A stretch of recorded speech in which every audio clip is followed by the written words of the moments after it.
Ini adalah salah satu sudut pemandangan indah Danau Toba dari Hotel Khas Merapat. Saya tidak pernah bosan mengunjungi Danau Toba, Sumatera Utara.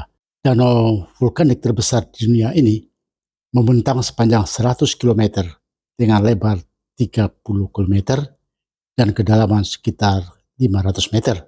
Danau ini melintasi 7 kabupaten, yakni Kabupaten Samosir, Kabupaten Toba Samosir, Simalungun, Karo, Tapanuli Utara, Humbalang, Husudutan, dan Dairi.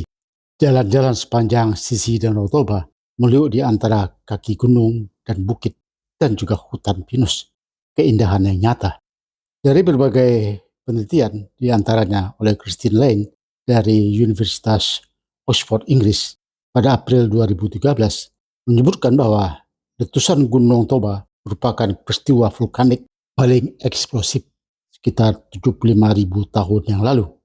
Hasil endapan abu Toba dalam jumlah besar ditemukan di berbagai samudra Hindia, semenanjung India, dan Laut Cina Selatan, bahkan sampai ke Danau Malawi di Afrika bagian selatan.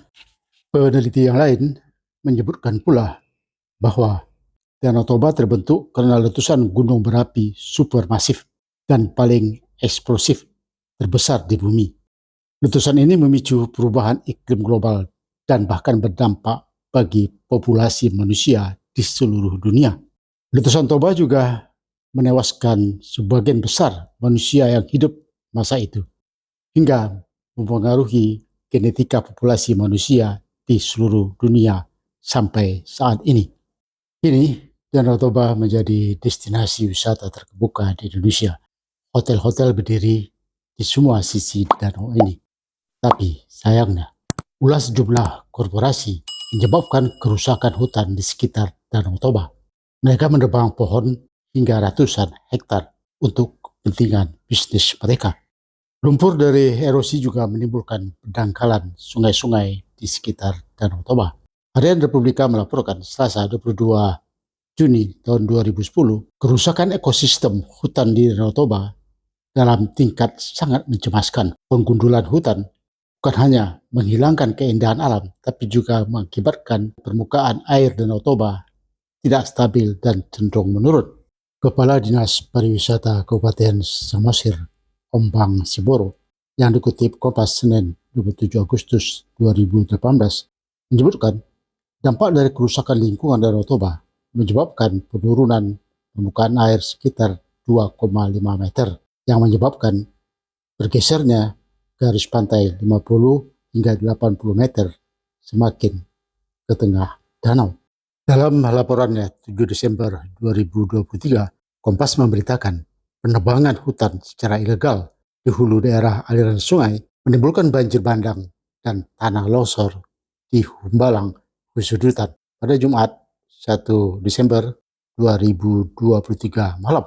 Air bah, lumpur, batang kayu, dan batu-batuan besar dari atas bukit menggelinding ke bawah, memporak-porandakan desa yang berada di tepian Danau Toba. Bencana ini menelan 2 korban jiwa dan 10 orang lainnya hilang. Selain itu, 14 rumah warga hilang tersapu banjir. Sekitar 20 rumah lainnya rusak berat. Pada tahun 2023 lalu, Danau Toba ditetapkan sebagai salah satu destinasi pariwisata super prioritas dengan dana 2,4 triliun rupiah.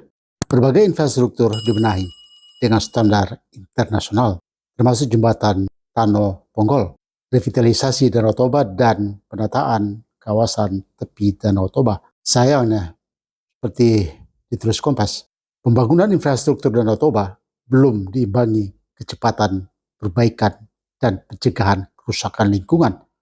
Jadi, pembangunan apabila tidak dilandasi etika dan moral dan hanya mempertimbangkan kepentingan bisnis, maka akan menimbulkan kerusakan dan rakyat menjadi korban yang nyata. Terima kasih atas perhatian para sahabat sekalian. Sampai jumpa nanti kita pada tayangan berikutnya.